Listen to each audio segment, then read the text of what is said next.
Lux presents Hollywood. The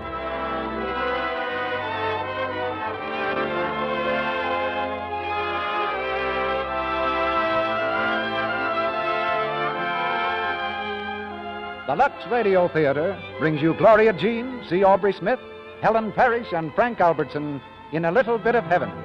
Ladies and gentlemen, your producer, Mr. Cecil B. DeMille.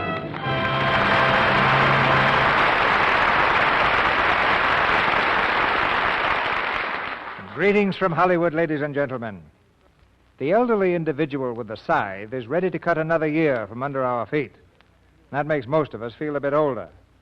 But age will give way to youth tomorrow night when the new year is born. So tonight, we get the jump on Father Time because the Lux Radio Theatre is bustling with youth. The youthful spirits of 12-year-old Gloria Jean, of Helen Parrish, of Frank Albertson, and another who stayed young longer than any boy I know, C. Aubrey Smith, who is now romping past the 25th milestone of his motion picture career. Our play is A Little Bit of Heaven, recently released nationally by Universal Pictures. It's a good title, especially for the Christmas season, and it's guaranteed because the songs of Gloria Jean are really a little bit of heaven on earth. Gloria went back home to Pennsylvania to spend Christmas with her family and friends, but she had to promise that she wouldn't forget us in the excitement of the holiday. And she kept that promise by showing up for the first rehearsal just about letter perfect in her part. In A Little Bit of Heaven, she plays a very young radio singer who becomes a star overnight. That's what actually happened to Gloria in pictures, so she knows whereof she acts, although she didn't have quite the same complications in real life as in the play. In another leading role in this merry production is a star of many years' standing, the star behind the scenes of the Lux Radio Theatre, Lux Flakes. It's setting new records in popularity every day with housewives. Week by week, year by year, its fan mail increases as more and more women discover its magic talents. And we can't ask for any better evidence that we've got a winner. So if you're not acquainted with Lux Flakes yet, well, I suggest that's one way of starting the new year right.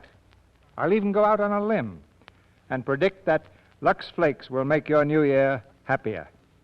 Now for A Little Bit of Heaven. We ring up the curtain on the first act of tonight's play, starring Gloria Jean as Midge, C. Aubrey Smith as Grandpa, Helen Parrish as Janet, and Frank Albertson as Bob.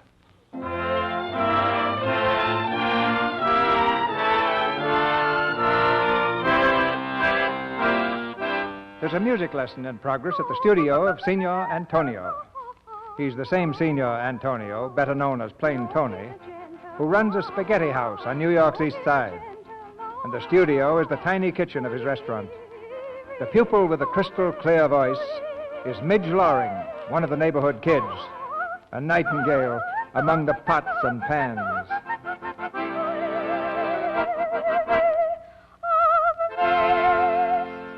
Oh, good. That's a nice image. It's a beautiful. Thanks, Tony. Well, I gotta go now. Goodbye. Goodbye? Hey, what do you mean? You got to take the lesson yet. Oh, I can't, Tony. I've got to go round up all my uncles and tell them about Wednesday. Wednesday? Oh, Wednesdays don't account. Oh, but Tony, it's the surprise party for Mom and Pop. The whole family's going to be there. Mom and Pop and Grandpa and Janet and Uncle Dan and Uncle Ed and Uncle Jack and Uncle Bert and Uncle Mike and... Oh, you got too many uncles. And I got to tell them all about it. All right. But tomorrow we have a longer lesson, no? Sure, Tony. Sure. And when the party comes, I make a spaghetti alla Tony. I close up the restaurant for the whole night, special for your Mom and Pops, eh? Oh, and that reminds me. I meant to ask you, Tony, do you think you could afford to trust Janet for the party? Oh, you sister, she lose her job again, no? Yeah. A customer came into the store and bawled her out for something, and, well, you know Janet. She's a ball-out the customer, I know. Yeah, she's getting more like Grandpa every day. Anyway, she's out of a job. Well, that's all right. Sure, I'm going to trust her. But what she needs more as a job is a boyfriend. A fine fellow who's got a job and who can buy her a nice little house, and then they can get married. There is nothing so good like a marriage and kids, That's what Mom says. She says Janet ought to find someone compatible. You think so, huh? What's compatible, Tony? Are you compatible? Oh, Midge, of course not. I'm an American, and I'm going to stay American, please. Hey, Midge! Midge! Hello, Jerry. Come on out in the street. Big doing? Hurry up. What is it, an accident? No, a street broadcast. Broadcast in the streets? Yeah, they're asking everybody questions. Come on, Midge. See you tomorrow, Tony. Goodbye. Hey, wait for the Tony. Hey, wait a minute. Oh, that was marvelous, Mrs. Mitchell. No, now, don't go away. Just stay right here at the microphone, Mrs. Mitchell. I've got one more question for you. All right, go ahead. Well, Mrs. Mitchell, will you complete the following quotation from the classics? Mary had a little...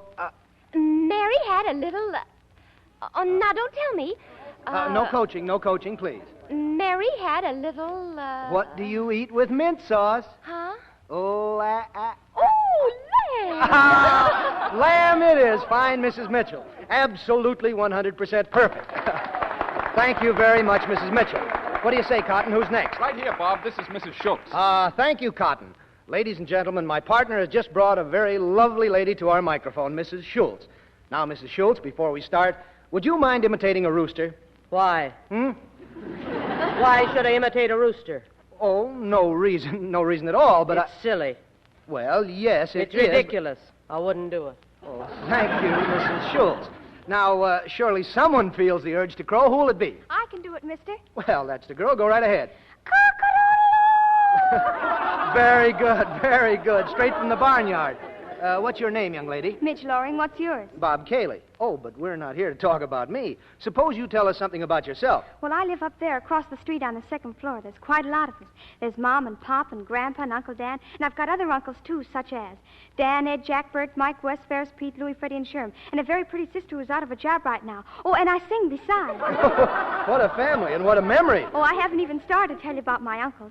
They've all got uniforms. That is, all except Uncle Dan. He sells things. What things? Anything. Only he's out of a job, too. My Uncle Ed's a lion tamer in the circus. Uncle Jack's a cop. Uncle Sherm's a street cleaner. Oh, I mean a Department of Sanitation man. Uncle Pete's a prison guard. Uncle Pat's a captain on a barge. And Uncle... Whoa, I think that gives us a pretty good idea. And now, suppose you sing for us. You mean sing into this thing here? Why, that's not a thing, young lady. That's a microphone. Please, sing a song. Well, okay. Tony, play for me, will you? Oh, sure, I play. Ladies and gentlemen, presenting Miss Midge Loring, the young lady with the uncles.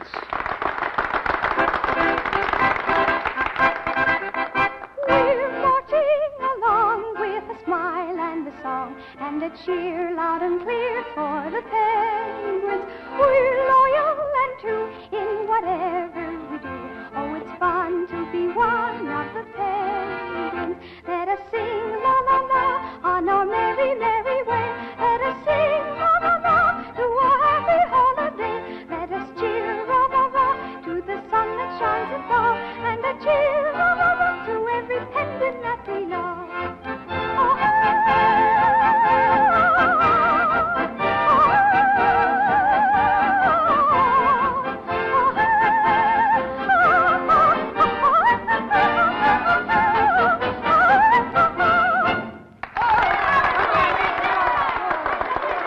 Miss Loring, that was swell. Thank you very much. Well, that's all right, but I've got to go now and see my uncles.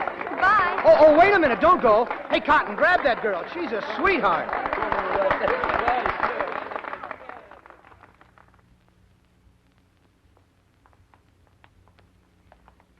But where are we going? What are we going to do? Young lady, we're going to make you famous, aren't we, Cotton? I'll say we are. And there's nothing to be nervous about. Not a thing. Oh, I'm not nervous. Of course not. Harrington's a great guy, isn't he, Cotton? Yeah, he'll love you. He loves everybody. Who's Mr. Harrington? Oh, he's our boss. One of the nicest fellows you'd ever want to meet. Huh, Cotton? Inside and out, he's a prince. A prince. Well, here we are. Hiya, Miss Brown. Hello. Say, is the old walrus busy? Go right in. He's waiting for you. Fine. Now, you folks sit right down here, and I'll get this thing all set. Oh, Bob, don't you think you need me? What for? Kaylee never misses. See you in 2 minutes. Well, Chief, how are you? Did you hear the broadcast? Yep. Great, huh? Yep. You're fired. Finished. Get out. What? Oh, but that girl, that voice. Grab that girl. She's a sweetheart.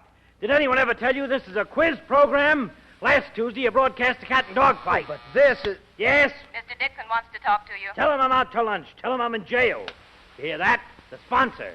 Day before yesterday, a woman talked about her operation for 13 minutes. But, Mr... What is it? Mr. Dixon says it's of the utmost importance. Tell him I'm taking a nap. Tell him I'll be back Thursday.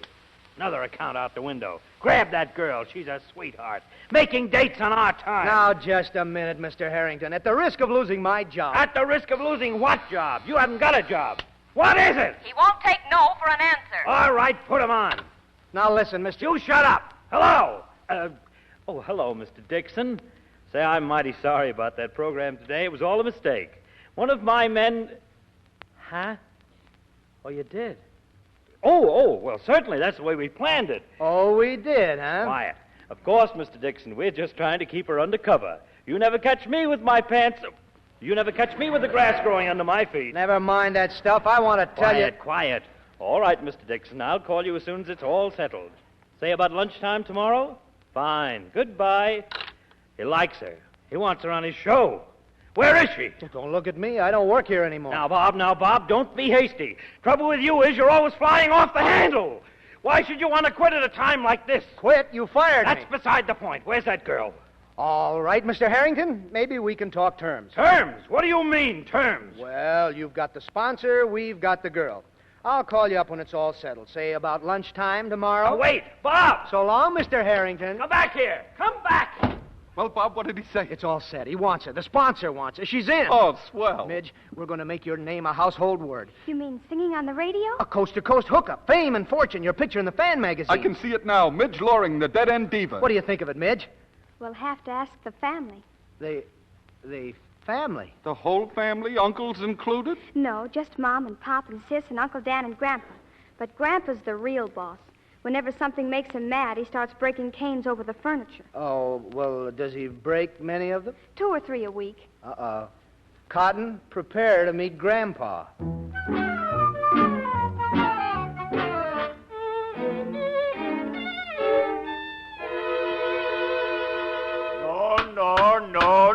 No. I've said my granddaughter's not going to do it, and that's all there is to it. But for the love of Jezebel, did a little extra income ever hurt anyone?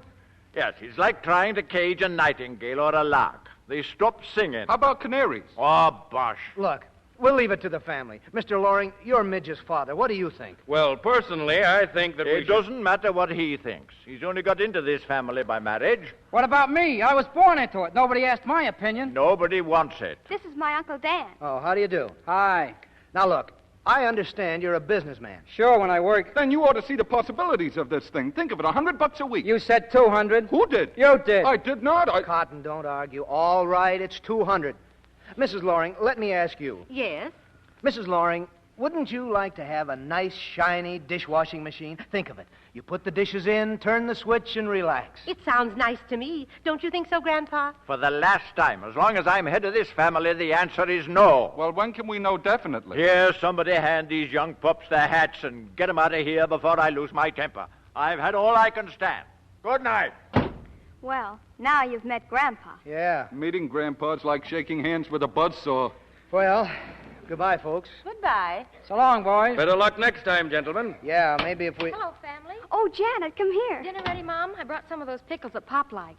Oh, company? Hello. Janet, this is Bob Cayley. Bob, this is Janet, my sister. And this is Cotton Bates. How do you do? Hello. They heard me sing and asked me a lot of questions, and they took me down to the office, and it was all fixed, and now... Hey, now, wait a minute, Midge. What's this all about? It's about me singing on the radio. Why, Midge, that's wonderful. I'll say it is for $300 a week. $300? $300. But I just said... $300. Take it or leave it. Oh, now listen. Forget it, Cotton. $300, okay. We haven't got her anyhow. Well, what happened? Grandpa said no. Oh. He was pretty positive, too. And how? He almost wrecked the jerk. What did he do? He broke his cane. Uh-oh. That sounds bad. Very bad. Janet, you've got to do something. You've got to talk to him. Well, honey, I'll try, but gosh, in this house, man proposes, Grandpa disposes. Look, Miss Loring, I'm not trying to cage larks and nightingales. I'm not a crook and I'm not crazy. I'm just trying to put Midge on the air where she can make a lot of money. Now, do you see anything wrong with that? No, it sounds perfect to me. Well, can't we do something with that old, with Grandpa? I'd like to help, but when he starts breaking canes, I don't know how to approach him. For the love of Jezebel, there must be some way. Look here, Miss Loring, why can't you and I, well, what I mean is, it's been swell meeting you and all that, but I'd like to see you again soon.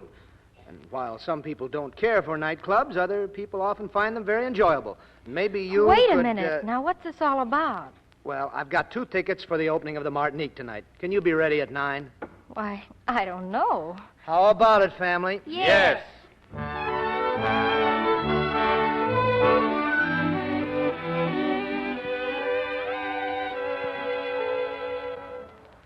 Gee, I'll bet Janet's having a swell time. Think so, Grandpa? Huh?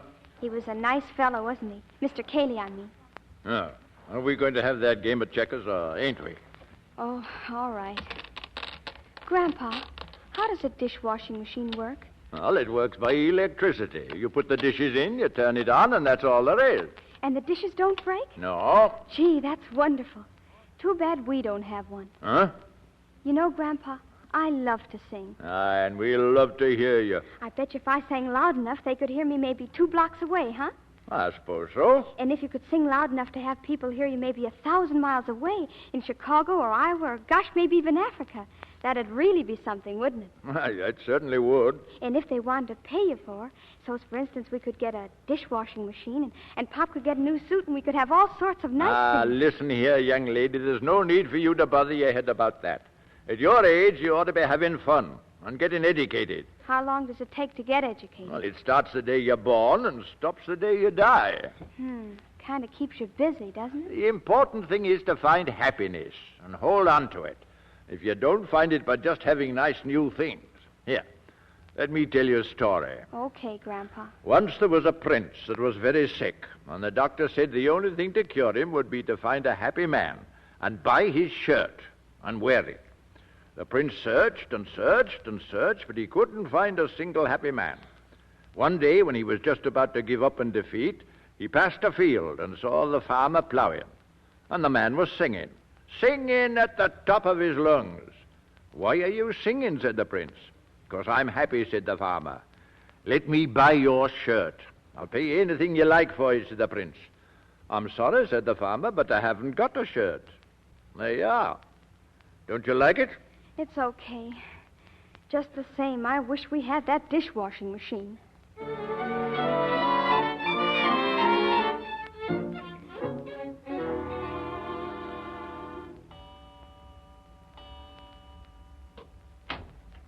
Janet, is that you? Hello, Midge. I didn't mean to wake you up. Oh, that's all right. Oh, he gave you flowers, huh? Mm-hmm. Gee, must be nice. Oh, yes, he's swell. Unzip me, will you? Is he a good dancer? Oh, marvelous. Then you had a good time, huh? Wonderful. First we went to the Colony Club for dinner, and from there we went to the Martinique, and then we went to some little place. I've forgotten the name of it. Quiet in there. There he goes again, always stopping everybody. Why, Midge, what's the matter? Oh, he won't buy a dishwashing machine. I have to get educated from the day I'm born till the day I die.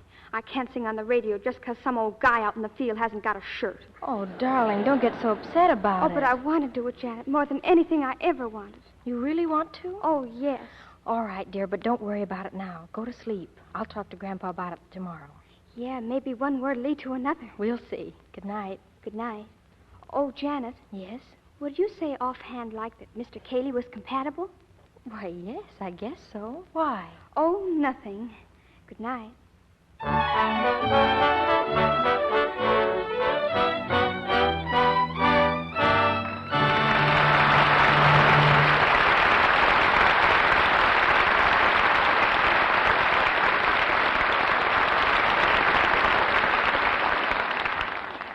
And so the curtain falls on Act One of A Little Bit of Heaven, starring Gloria Jean, C. Aubrey Smith, Helen Parrish, and Frank Albertson.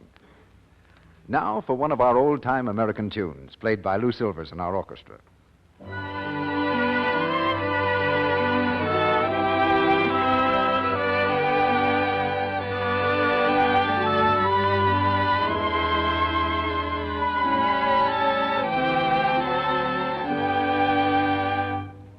Thank you, Lou, for the haunting strains of Carry Me Back to Old Virginia.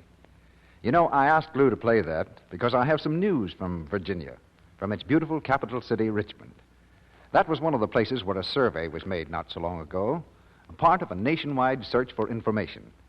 Women in Richmond, as in other cities from Boston to San Francisco, were asked just how they cared for their nice things. And when all the results from all the cities were added up... The answer was 2-1 for Lux Flakes. Right, Sally. All over the country, it's 2-1 for new Quick Lux. Twice as many women use Lux Flakes for stockings, underthings, sweaters, and so on, as use any other flakes, chips, or beads. Well, you must admit we women are bright, Mr. Ruick. Well, I always admit that, Sally. But seriously, it's true that there are very good reasons why American women prefer Lux for their nice things. Well, new Quick Lux is so much faster. Yes, in water as cool as your hand, it dissolves 3 times as fast as any of the 10 other leading soaps tested. It goes further, too. Right again, Sally. New Quick Lux Flakes give more suds, ounce for ounce, than any of these other soaps, even in hard water. And, of course, it's so safe. Safe for anything safe in water. For your nice things and your everyday washables, too. Yes, it's faster, goes further, and it's wonderfully gentle. No wonder it's New Quick Lux Flakes 2 to 1 among women all over the USA. Now remember, it comes in the same familiar package, and it costs you no more. Now, our producer, Mr. DeBille. Act 2 of A Little Bit of Heaven, starring Gloria Jean as Midge, C. Aubrey Smith as Grandpa, Helen Parrish as Janet, and Frank Albertson as Bob.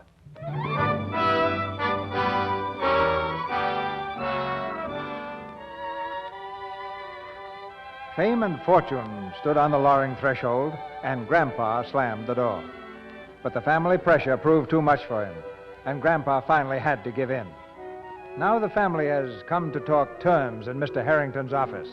Copies of the contract have been handed to Midge, Mom, Pop, Janet, and Uncle Dan. The Lorings work strictly as a unit.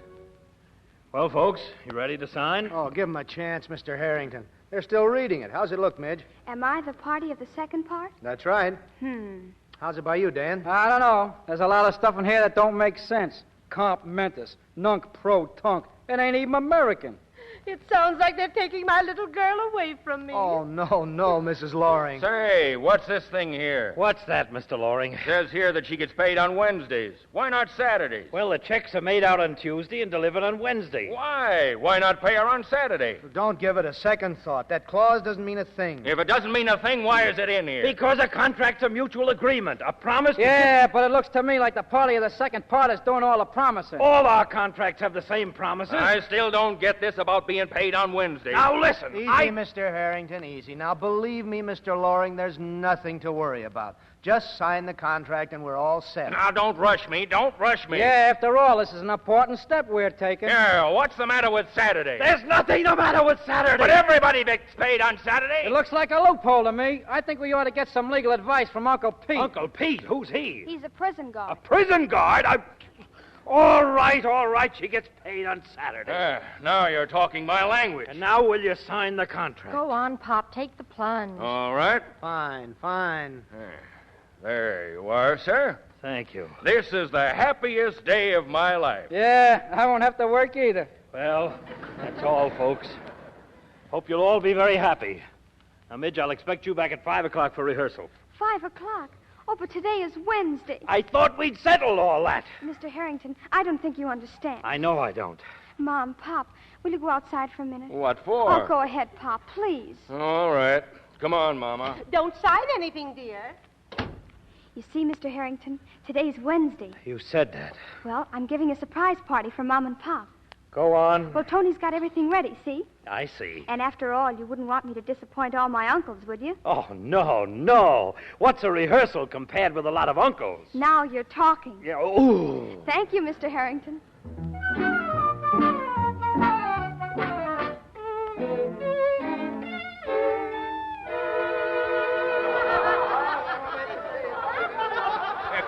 Quiet, please, everybody. Quiet, please, quiet, eh? Quiet, eh? Thank you. And now, my beautiful little pupil, she's going to sing.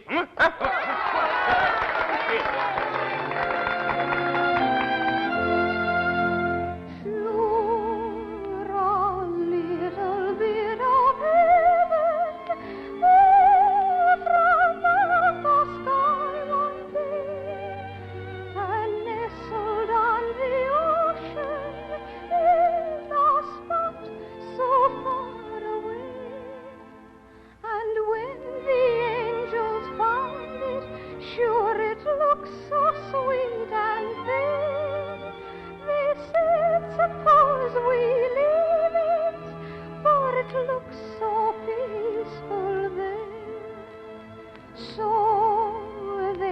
sprinkled it with stardust, just to make the shamrocks whole.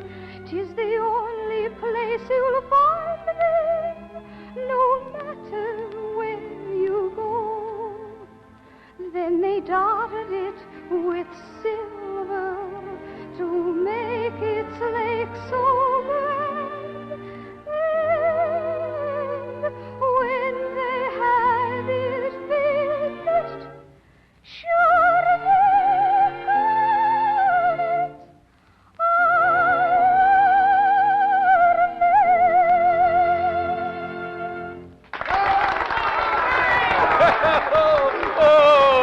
Oh, it's a beautiful, no? See, it's a beautiful. And now we're going to have a speech from Grandpops, eh? Well, all I want to say is that I think we ought to take time and give thanks that we're all here enjoying the rarest thing in life, happiness. We are happy because we bear no grudge against any man. What's his is his, and what's ours is ours. We've been jogging along day after day and year after year without needing any help or interference. We've been pretty self-sufficient. It's nice to think that we've made a little bit of heaven for ourselves, and let's hope that we stay that way and get on with your tomfoolery.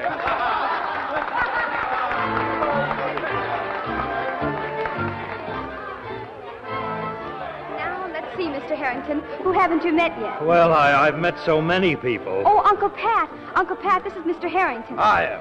How do you do? Uncle Pat's a barge captain. Is that so? That's right. 16 years a seagoing man. One price between Hoboken and Staten Island. And this is Uncle Ed. Hi. How do you do? Uncle Ed works in the circus. Yeah, line taming's my dodge. I take care of Leo the line. One of the finest specimens in the world. Got a head 5 feet around. Very interesting. Very interesting. Oh, and this is my Uncle Pete, the prison guard. Oh, the legal advisor. Hi. Hi. Well, is that all of them? Let's see. Dan, Ed, Bert, Mike, Wes, Francis, Pete, Louie, Freddie, Sherman. What about the one you said was a deep sea diver? Oh, Uncle Walt? Oh, he hasn't come up yet. And this is Uncle Jack. He's a traffic cop. Hi. Hi. Well, I guess that's all. Have a good time, Mr. Harrington. Yeah. Say, Mr. Harrington, I understand you're in the radio dodge. How'd you like to audition the Policeman's Glee Club sometime? Thanks, but if it's all the same No to you... trouble at all. I'll send him up someday. Of course, you know, I can't leave my horse. Oh, that's too bad. Well, Grandpa, I guess between us we arranged a pretty fine family. Aye. They're a bit giddy and mixed up, but you and I, we'll keep our eyes on them, eh? Sure we will.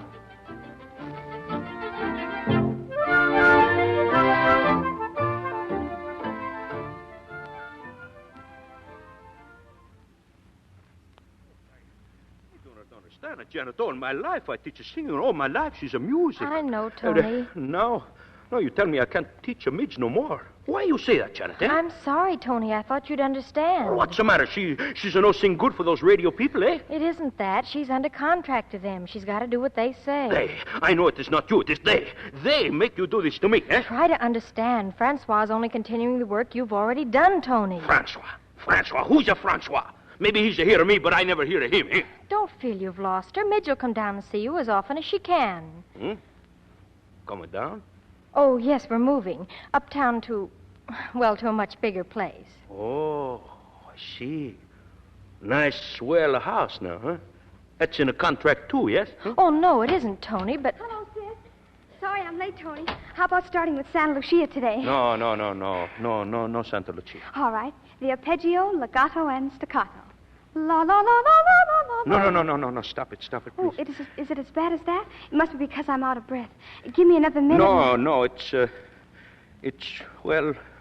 no lesson today, Mitch. Oh, I won't be late again, Tony. Honest, I won't. No, it's not it.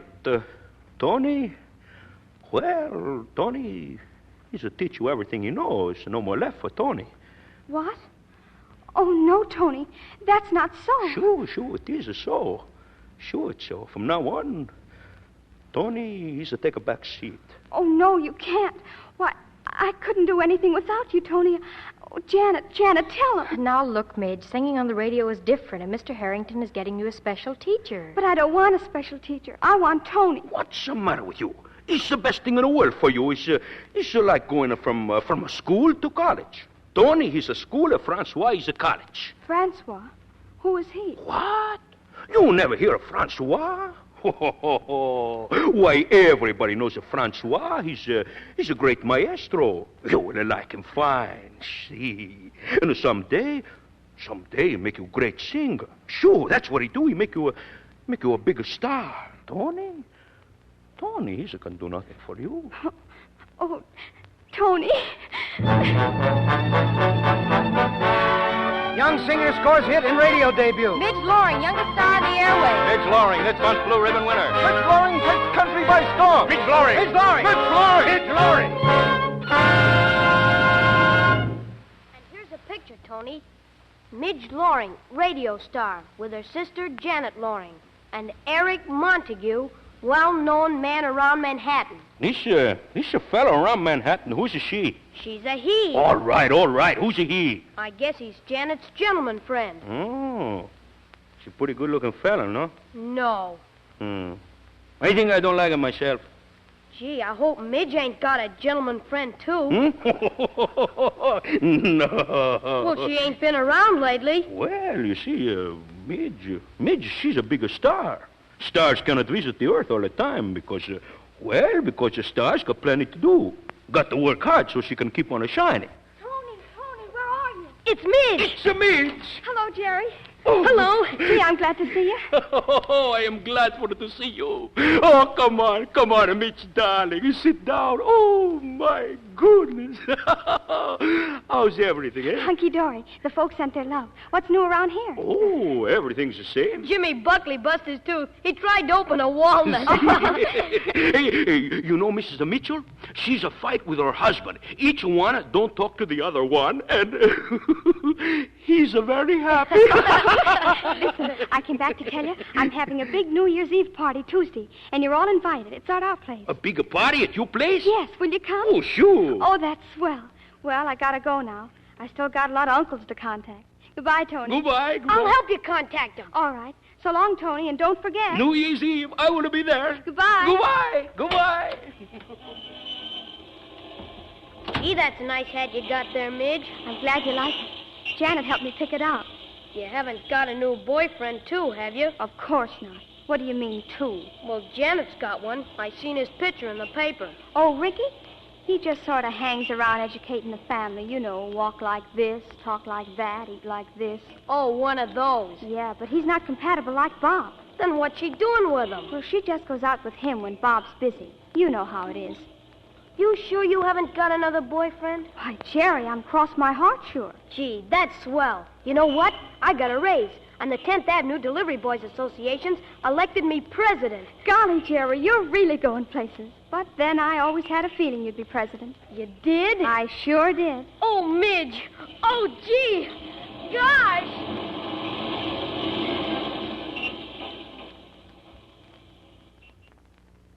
I think steak and mashed potatoes would be all right for Midge's party, don't you, Janet? Oh, but, Mother, we should have something fancy for people like the DeWolves. Maybe Ricky's got a suggestion. Yes, what do you say, Ricky? Well, perhaps Terrapinelli Riviere for the main course, then pâté de foie gras with the salad, and bombarum for dessert. I think that would be enough. Washed down with a good vintage wine. Yeah. Hey, what is this terrapin? Turkey? No, you dope. It's capon. Hi, family. Midge, darling. How's everything, Oh, Midge, dear. I'm just making out the menu for your party New Year's Eve. We're going to have trappin' a la Riviera and... Fine. And have some hard-boiled eggs for Uncle Jack and some corned beef for Uncle Pete and some pickled onions for Uncle Walt, so they'll have something to eat. Uncle Jack? Uncle Walt? Sure, they're all coming. And we don't need a fancy band for the party. Uncle Sherman and his fiddle will take care of the music. Uncle Sherman? Uh-huh.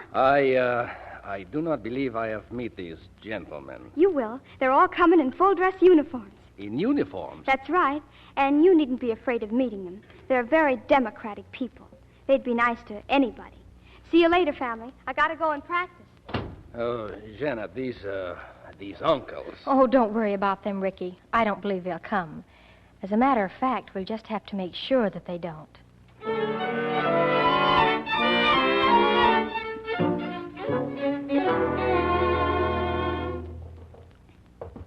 Hey, Midge, hurry it up. We're on the air in 2 minutes. Hello, Bob. Hello, Cotton. Hiya, Midge. Shake it up, honey. How do you like my dress? Oh, swell. Great. I got a special for the party tonight.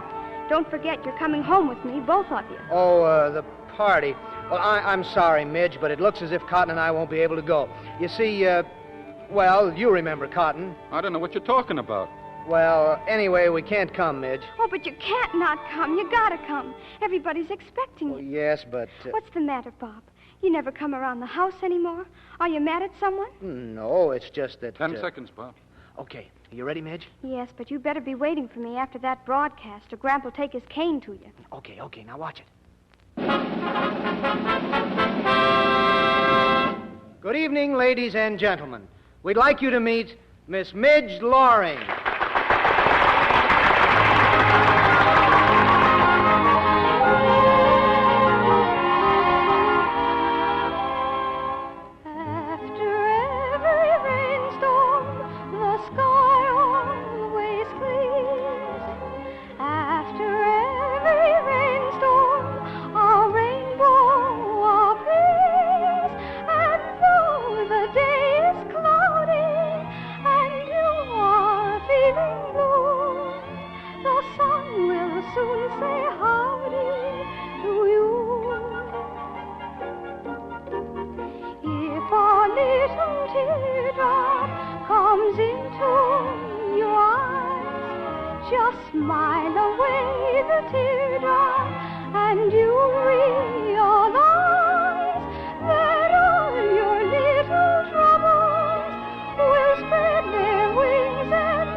Here already. Midge, are you sure we're expected at this party? Yeah, how's about it? Oh, don't be silly. Come on. Boy, what a mob. Hand your derby to the butler, Cotton. We're getting high class around here. Hello, darling. Happy New Year. Oh, Happy New Year, Janet. Well, hello, Janet. Long time no see. Why, Bob, this is a pleasant surprise. Surprise? Hey, Midge, what goes? Hello, Cotton. Happy New Year. Oh, thanks. Come on in and meet everybody. Wait a minute. Janet, where is everybody? Why, everybody's here, dear. Well, greetings, my little nightingale. How's it, kid? Hello, Uncle Dan. Say, where's Uncle Pat and Uncle Sherm? Happy New Year, Midge. Hello, Mom. Where's Tony and Uncle Ed and everybody? Why didn't they come? Well, Midge, quite a gathering you've got here, eh? Hello, Grandpa. Have you seen Uncle Pete and Sherm and Tony and everybody? Not yet. Well, what's the matter? Don't ask me. Midge, dear, they're not coming. Not coming. Why not? Well, you see, Janet told them that... Told them what? I told him this wasn't exactly a family party and that we'd... Not a family party? Oh, but Janet, this is New Year's. How can I have a New Year's party without my uncle? But, darlings, we're having a lovely party. Oh, everyone's having a swell time. You see, darling, we'd already invited these other people. Oh, so there's no room for the family, eh? I didn't mean that. I told them we'd have them some other time. Some other time. And I rigged myself up on a stiff collar for this. I'm going up and go to bed. So am I. Good night, everybody. Midge, dear. Now, wait, Midge. Hey, Bob, what do you say? Yeah, let's go to some nice low-class joint. Too many stuffed shirts around here. We don't fit in. Good night, Janet. Is that supposed to break my heart? Look at her, Cotton. Same eyes, same nose, same face.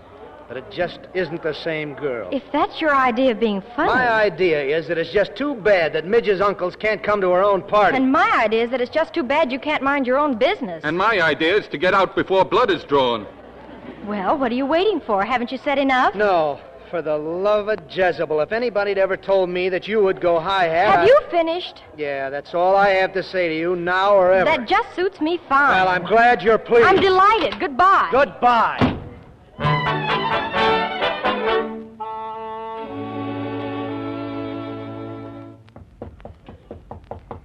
Come in.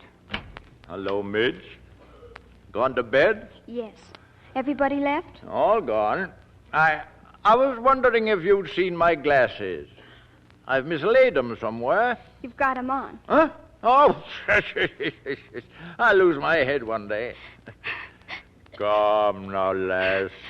Crying never cured anything. Grandpa, What's happened to everybody? I don't know.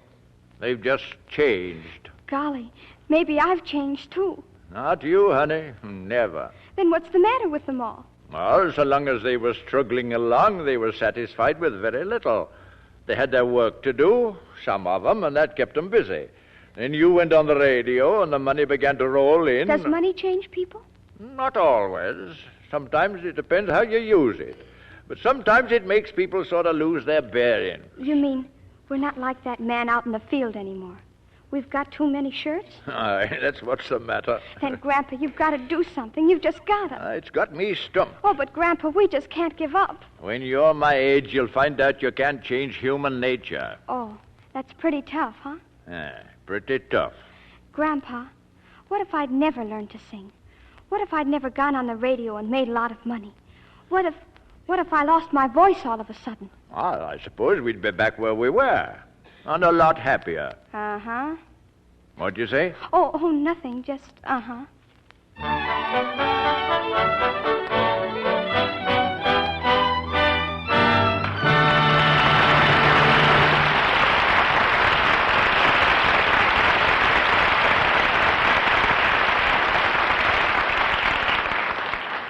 The curtain falls on Act 2 of A Little Bit of Heaven, starring Gloria Jean, C. Aubrey Smith, Helen Parrish, and Frank Albertson. During this brief intermission before Mr. DeMille presents Act 3, we bring you another of our real-life stories. Mrs. L. Blythe of Toronto, Canada, has written us a delightful story about a New Year's party she gave last year. With her young daughter, she was going over last-minute plans. There. I think that takes care of everything. Oh, Mother, there's one more thing. You've just got to have a new dress for the party. I certainly need one, but we simply can't afford it. Oh, Mums, please. You'd look so scrumptious. But, honey... won't you look for one anyway? Well, I'll try. Maybe I'll run into a bargain. I didn't have much hope I'd find anything, but I did go shopping. And I found a $15 dress marked down to almost nothing because it was terribly soiled. The dress was so pretty and such a bargain, I decided to get it and try washing it in Lux Flakes. And I'm glad I did because it turned out beautifully. When my party broke up on New Year's Eve... Well, I certainly had a great... Oh, Millie, darling, it's been a lovely party, and you look divine. Certainly do. That's a stunning dress. Oh, Millie always looks smart. Oh, thank you so much, all of you.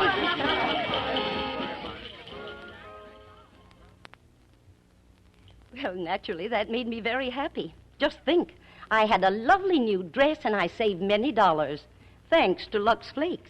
Yes, New Quick Lux does save money. It helps you keep all your washable dresses smart-looking longer. It's safe for anything safe in water alone. It has none of the harmful alkali found in many ordinary soaps. It's fast, and it's thrifty, too. A little goes so far. About a penny's worth of Lux Flakes will freshen a dress, leaving it immaculately dainty, just as you like all your things to be. Keep the generous big box of New Quick Lux handy, and you'll keep your clothes budget down. We pause now for station identification. This is the Columbia Broadcasting System.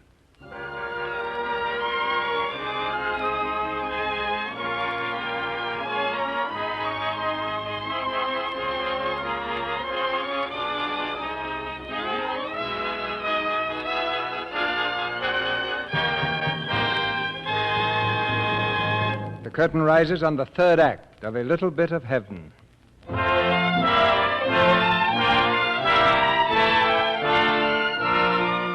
The fertile brain of little Midge Loring is hard at work on the problem of changing human nature.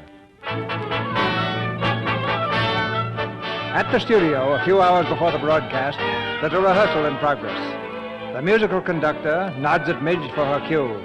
Midge clears her throat, opens her mouth, and hits the first note. What's the matter, Midge? I don't know. Try that note again, please.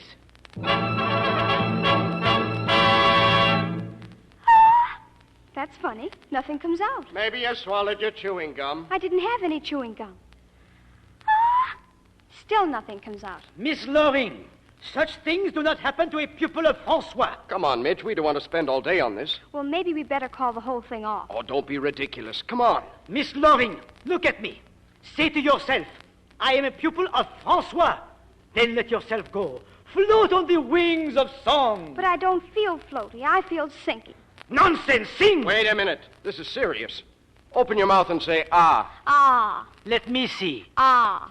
I see nothing at all. Nothing at all. Listen, you take your head out of her mouth and sit down. Nobody tell France what to sit down. My dear Miss Loring, let me remind you we have impending a most important concert at Philharmonic Hall. That's right. Now make her nervous. Oh, I'm not nervous. It's just that nothing comes out. Enough of nothing. This concert is your great opportunity. You will discipline yourself. You will discontinue your behavior. You will proceed with the rehearsal. You will sing. Don't you understand? I can't sing. That's what's the matter with me. I just can't sing. Something bust inside of me. In here. That's what's the matter with me. I've lost my voice. Don't you see? I've lost my voice.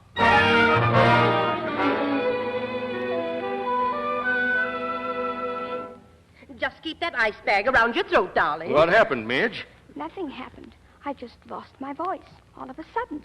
Nothing came out. What did the doctor say to you? He said I larynxed my tonsils.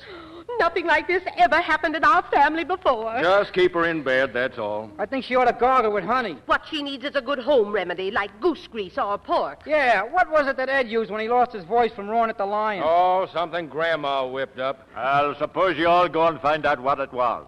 I'll stay here with Midge. Well, she'd better be kept quiet. Don't let her take that ice bag off. Yeah, and be sure to hold your feet up high. Be sure she keeps covered up. All right, all right. I know when to come in out of the rain. Go on. Well, young lady, Well, Grandpa? so you lost your voice, eh? Yes, sir. That's what it did. Oh, you can cut out all that stuff now. You know, you're not supposed to tell fibs. I know, but somebody had to do something. So you larynxed your tonsils, eh? Uh-huh. It's a bad case. But, Grandpa, do you figure it'll be safe for me to get my voice back in time for the concert? Because I got to sing at that concert. I guess you can have it back by then, sure. Grandpa, you know what? What? It's going to be tough eating milk toast all the time. Ah, well, later on I'll sneak you a hamburger. Oh, you will? With onions. Oh, Grandpa! Oh, boy. But listen, Mr. Harrington. Hello. Hello. Hello. Mr. Harrington, you can't do that to us. Hello. He hung up. What'd he say? He canceled Midge's contract. Cancel the contract. This is a fine mess. Now I've got to cancel all those dresses. What are we going to do? Well, I think we Quiet! What we've got to do is get down to business and figure out an angle on Harrington. Well, if you're asking me... Nobody's asking you. You didn't even have nerve enough to talk back to him. The point is, what do we do now? Well, we got along without Harrington before. We'll get along without Harrington again. Ah, that's a lot of hooey. Oh, a lot of hooey, is it? Well, let me tell you one thing. From now on, there's going to be a change around here. In the first place, you're going to find yourself a job. What? You heard me. Okay. Take it easy. And you heard me, too, Janet. Back to the grindstone for you, too. All right, Pop, all right. What will I do, Pop? You're going in the kitchen and get us something decent to eat. And never mind that fancy trapin' a la capon, either. Yes, what would you like, Pop? Stew. It's Monday, isn't it? Janet, go and answer the door. Sure, Pop. If that butler beats you to it, tell him he's fired. We're going to get back to normal around here. Okay, Pop, okay. Hello, Janet. Oh, Ricky, I'd forgotten all about you. Well, that is very complimentary. Have you also forgotten that the DeWolfs are expecting us? Oh, I'm afraid I won't have any time for the DeWolfs or the Newberrys anymore. What? No, you see, beginning tomorrow, I'm going to be very busy looking for a job. Goodbye.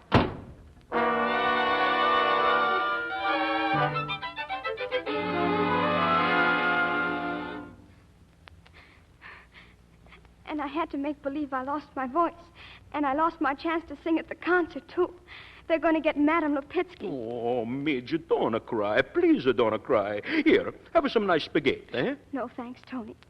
I never thought that somebody else would sing in place of me at that concert. Oh, that Lipitsky, she's not a somebody. She's a cow. She looks like a cow. She sings like a cow. Tony knows. He's a hearer. Moo, moo, moo, moo, moo, moo, moo, moo. Ah. If I don't sing at that concert, Tony, I'll just die. Oh, Midge, you not to talk like that. Nobody can do this to Tony's a pupil. Well, they're doing it. You grandpop. Why he's a going to take his cane and make a swoosh at Mr. Herring, eh? Pop's got the cane now. Mr. Harrington won't even talk to him. He won't even yell at him. He just won't let me sing. Well, hell, somebody's got to see Mr. Herring. Somebody's got to tell him he's making a fool of himself. Somebody's got... hey! What? Somebody! That's me!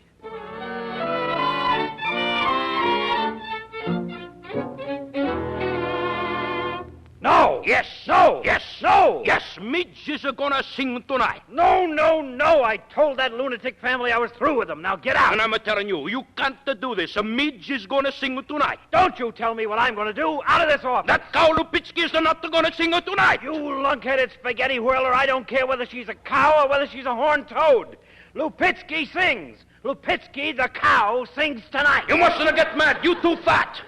But the Midge is going to sing tonight. Over my dead body. That's a good idea, but you got to hurry up because the Midge is going to sing tonight. And I say Lupitsky sings for the last time. She's don't even sing for the first time. She's in a jail. Listen, she's going to say... Huh? In the jail. She's arrested. Lupitsky? Who arrested her? Uncle Jack. He's a cop. How you like that? Listen, you can't get away with that. I'll get on this phone and have her out of there in 5 minutes. Oh, you think so, huh? First, you got to speak to Uncle Pete. He's a prison guard, and he speaks to nobody. Get out of my way. I'll go down to that jail. No, please, you don't leave her from this office. Who says so? Leo is say so. Who's Leo? Hey, Uncle Ed, bring in a Leo. Hiya, Mr. Harrington. Help! Help! Help! You see? Midge is going to sing tonight.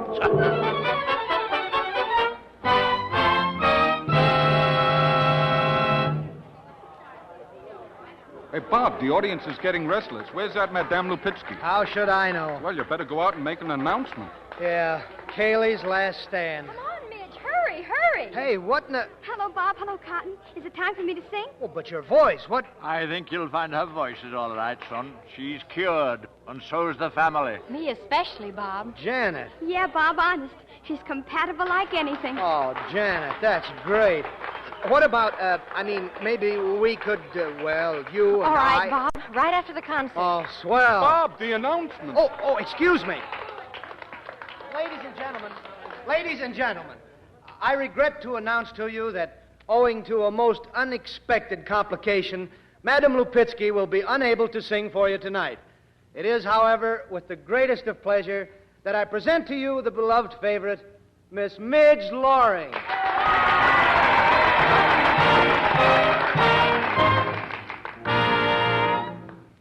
If I were only a swallow over the hills and the hollow, I would fly to a summery sky. If I were only a swallow, while through the heavens I'm winging, I could be joyfully singing. If I were only a swallow.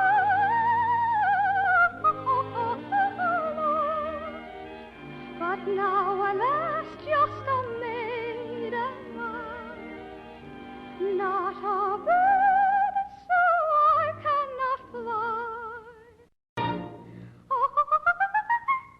Like a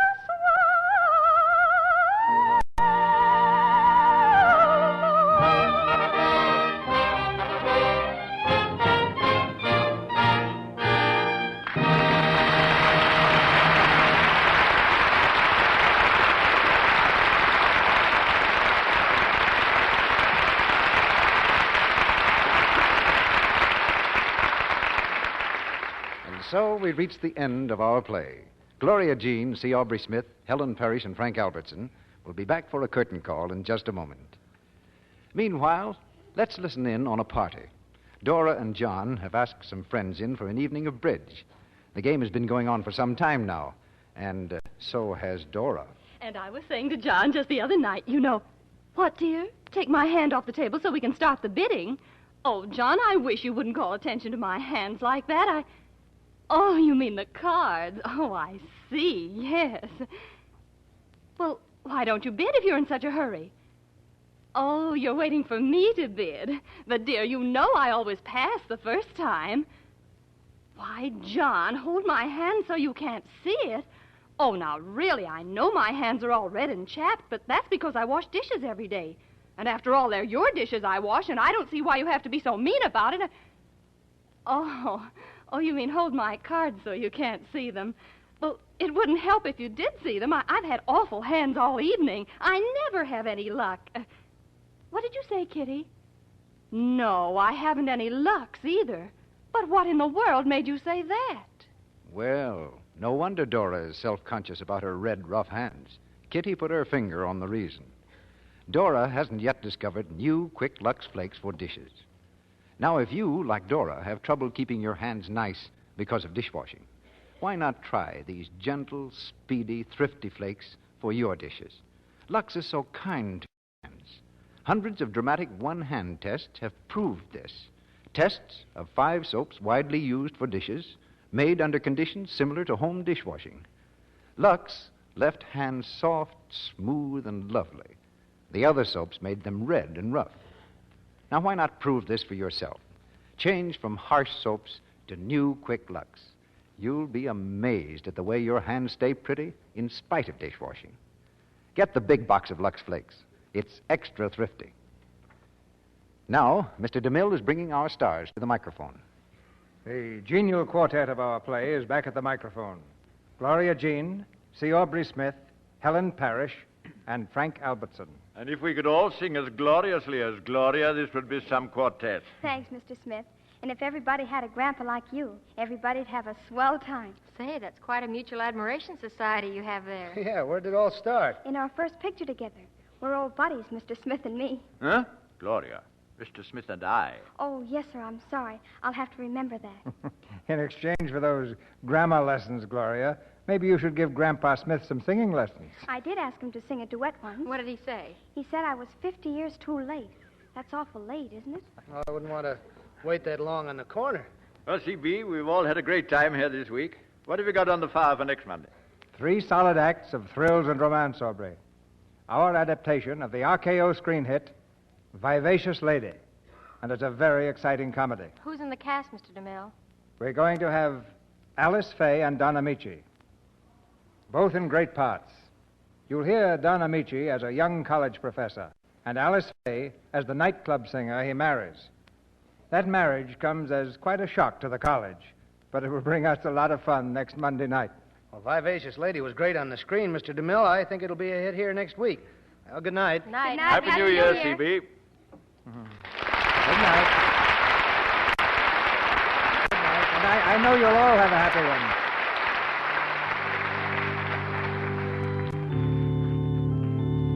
one. Tomorrow is the tag of the old year. The day we put the final entry in the ledger of 1940 and strike a balance for better, for worse. It's essentially a day for looking back. But ever since man began to mark off days on a calendar, New Year's Day has been one for looking ahead. And on this New Year's Day, all true Americans are facing the future as one united people, with a confidence that makes them sure, a courage that makes them strong, and a faith that makes them great. So I give you a New Year's toast to America. God bless her. And a happy New Year to all her sons and daughters. A year of health, prosperity, good fellowship, and strength.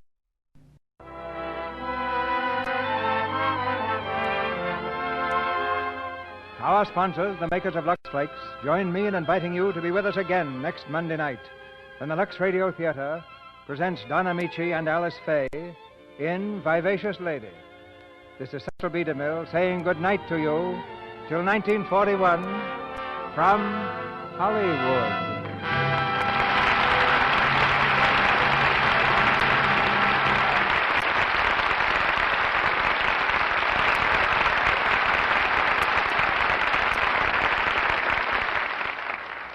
Gloria Jean is currently being seen in the Universal picture, A Little Bit of Heaven.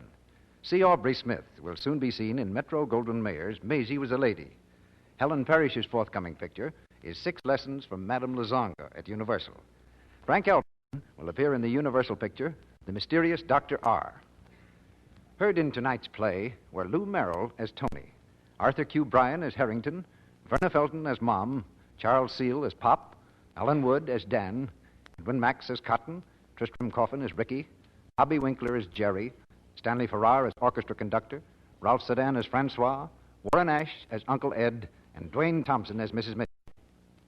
Our music is directed by Louis Silvers, and your announcer has been Melville Ruick.